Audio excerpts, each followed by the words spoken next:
Assalamualaikum warahmatullahi wabarakatuh. Perkenalkan, kami dari kelompok 3 dengan saya Kansa Kadisa Tuzara dan rekan-rekan saya Ida Nadia, Fairul Sarina Tawari. Pada video kali ini kami akan menjelaskan mengenai teknik dan metode pembelajaran. Selamat menyaksikan.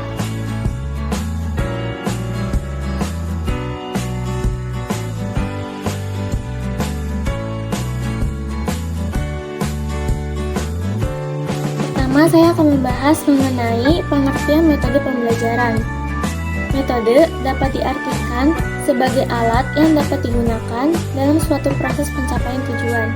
Alat itu hanya akan efektif apabila penggunaannya disesuaikan dengan fungsi dan kapasitas alat tersebut. Menurut Syah dan kawan-kawan pada tahun 2003 halaman 133. Metode dalam bidang pendidikan dapat diartikan sebagai tindakan-tindakan pendidik dalam lingkup peristiwa pendidikan untuk mempengaruhi siswa ke arah pencapaian hasil belajar yang maksimal sebagaimana terangkum dalam tujuan pendidikan.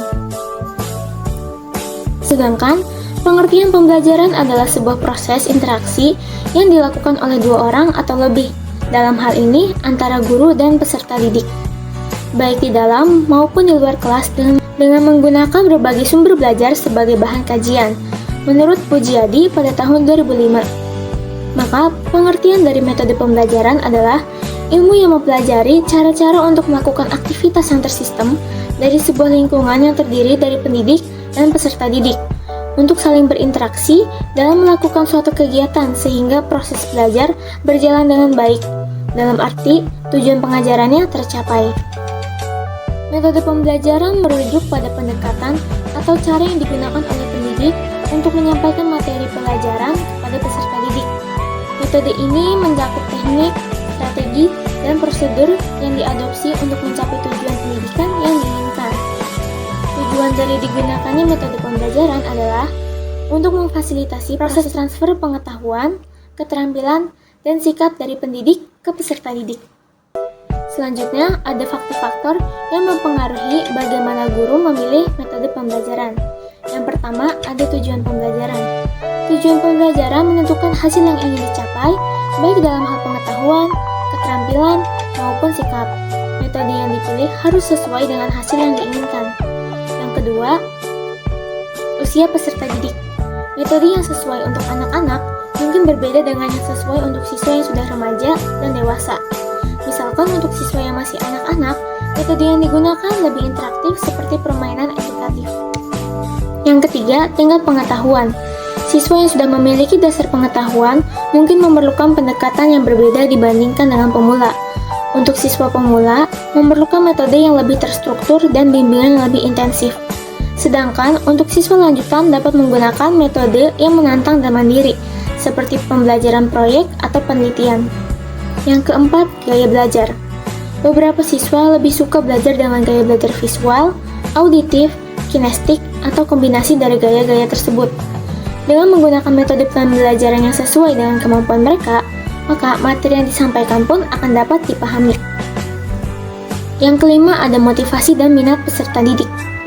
Metode pembelajaran harus mempertimbangkan minat dan motivasi siswa untuk meningkatkan keterlibatan mereka.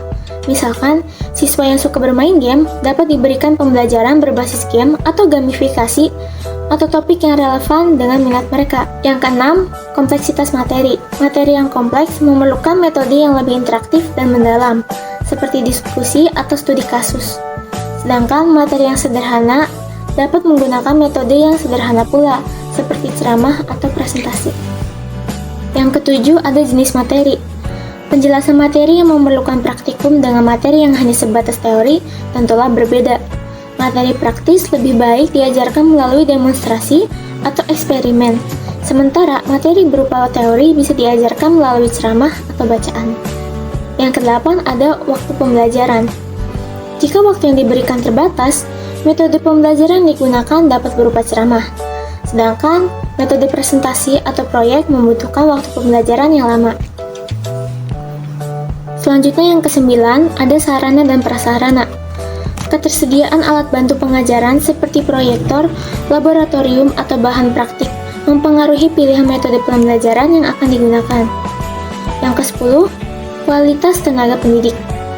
Kualifikasi dan pengalaman guru dalam menggunakan berbagai metode pembelajaran juga merupakan faktor yang penting. Yang ke-11, lingkungan pembelajaran. Metode tertentu mungkin lebih efektif untuk kelas dengan jumlah siswa sedikit daripada kelas dengan jumlah siswa yang banyak. Misalnya, metode diskusi atau metode debat. Norma budaya dan lingkungan sosial siswa juga dapat mempengaruhi metode yang akan diterima dan keefektifan dari metode tersebut. Yang ke-12 ada tujuan dari sekolah atau institusi. Kebijakan dan kurikulum institusi pendidikan dapat menetapkan metode tertentu yang harus diikuti atau mendorong penggunaan metode tertentu. Dan yang terakhir, yang ke-12 ada evaluasi. Metode pembelajaran yang dipilih sebaiknya memungkinkan evaluasi yang efektif untuk menilai pencapaian tujuan pembelajaran dan memberikan umpan balik yang positif kepada siswa. Alasan kenapa harus memilih metode pembelajaran yang tepat itu yang pertama itu memenuhi keberagaman siswa, yang kedua itu meningkatkan keterlibatan dan motivasi siswa, yang ketiga itu mengembangkan keterampilan berpikir kritis dan pemecahan masalah, yang keempat itu memfasilitasi pembelajaran yang mendalam, yang kelima itu meningkatkan retensi dan transfer pengetahuan, yang keenam itu mengoptimalkan penggunaan sumber daya dan waktu, dan yang terakhir itu mendukung evaluasi dan penilaian yang lebih baik. Macam-macam metode pembelajaran. Yang pertama itu pembelajaran langsung direct, yang kedua itu pembelajaran berbasis masalah, yang ketiga itu pembelajaran kooperatif, yang keempat itu pembelajaran berbasis proyek, yang kelima itu pembelajaran inquiry, yang keenam itu pembelajaran berbasis teknologi, yang ketujuh itu pembelajaran diferensiasi, yang kedelapan itu pembelajaran berbasis kompetensi, yang kesembilan itu pembelajaran tematik, dan yang ke-10 itu pembelajaran berbasis eksperimen. Selanjutnya adalah pengertian teknik pembelajaran. Menurut KBBI tahun 2005, teknik adalah metode atau sistem mengerjakan sesuatu, cara membuat atau seni melakukan sesuatu. Sedangkan menurut Kirlech dan Eni Hamzah tahun 2009 mengartikan teknik sebagai jalan, alat, atau media yang digunakan oleh guru untuk mengarahkan peserta didik ke arah tujuan yang ingin dicapai. Teknik secara harfiah juga diartikan sebagai cara yang dilakukan seseorang dalam mengaplikasikan dan mempraktikkan suatu metode. Menurut Wikipedia mendefinisikan pembelajaran sebagai setiap perubahan perilaku yang relatif permanen dan terjadi sebagai hasil dari pengalaman. Khusus untuk pengertian teknik pembelajaran, yaitu menurut Sudrajat tahun 2008 menjelaskan teknik pembelajaran itu sebagai cara yang dilakukan pengajar dalam menerapkan metode pembelajaran tertentu. Oke, selanjutnya adalah materi tentang macam-macam teknik pembelajaran. Itu yang pertama ada teknik diskusi, merupakan suatu cara mengajar dengan cara memecahkan masalah yang dihadapi, baik dua orang atau lebih yang masing-masing mengajukan argumentasinya untuk memperkuat pendapatnya. Yang kedua ada teknik kerja kelompok, yaitu merupakan suatu cara mengajar di mana siswa itu di dalam kelas dijadikan sebagai suatu kelompok atau menjadi beberapa kelompok untuk memecahkan masalah. Yang ketiga itu ada teknik penemuan atau discovery dan teknik simulasi. Teknik penemuan merupakan di mana seorang siswa melakukan proses mental yang harus mampu mengasimilasikan suatu konsep. Sedangkan teknik simulasi merupakan cara mengajar di mana tingkah laku seseorang untuk berlaku seperti orang yang dimaksudkan dengan tujuan agar orang dapat menghindari lebih mendalam tentang bagaimana orang itu merasakannya. Dengan kata lain, siswa memegang peranan sebagai orang lain. Yang keempat yaitu ada teknik inquiry, merupakan suatu kegiatan pembelajaran yang melibatkan secara maksimal seluruh kemampuan siswa untuk mencari dan menyelidiki sesuatu secara sistematis, kritis, logis, sehingga mereka dapat merumuskan sendiri penemuannya penuh dengan percaya diri. Dan yang kelima itu ada teknik eksperimen dan demonstrasi.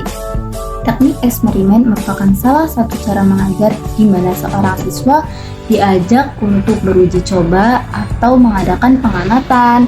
Kemudian hasil pengamatan disampaikan di kelas dan dievaluasi oleh guru. Sedangkan teknik demonstrasi merupakan teknik mengajar di mana seorang instruktur atau guru menunjukkan atau memperlihatkan suatu proses. Yang keenam, ada teknik karya wisata, yaitu merupakan teknik mengajar yang dilaksanakan dengan mengajak siswa ke suatu tempat atau objek tertentu di luar sekolah untuk mempelajari atau menyelidiki sesuatu. Dan yang ketujuh ada teknik ceramah, yaitu sebuah teknik yang memberikan uraian atau penjelasan kepada sejumlah murid pada waktu dan tempat tertentu. Dengan kata lain, teknik pengajaran yang cara penyampaiannya secara lisan kepada sejumlah siswa yang pada umumnya mengikuti secara pasif. Teknik ini juga disebut dengan teknik kuliah atau teknik pidato. Kesimpulannya adalah, metode pembelajaran adalah ilmu yang mempelajari cara-cara aktivitas sistematis antara pendidik dan peserta didik untuk mencapai tujuan pengajaran. Metode ini mencakup teknik, strategi, dan prosedur yang digunakan untuk memfasilitasi transfer pengetahuan, keterampilan, dan sikap dari pendidik ke peserta didik. Sedangkan teknik pembelajaran merupakan sistem yang digunakan saat pembelajaran. Contohnya, pembelajaran dengan menggunakan teknik diskusi, kerja kelompok, discovery learning, inquiry, eksperimen, dan demonstrasi, karya wisata, serta teknik ceramah.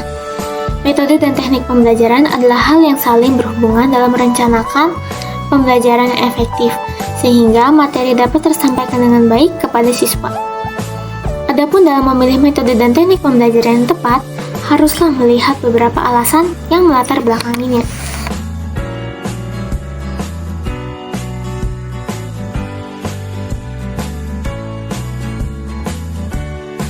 Sekian penjelasan dari kami. Kurang lebihnya mohon maaf. Wassalamualaikum warahmatullahi wabarakatuh.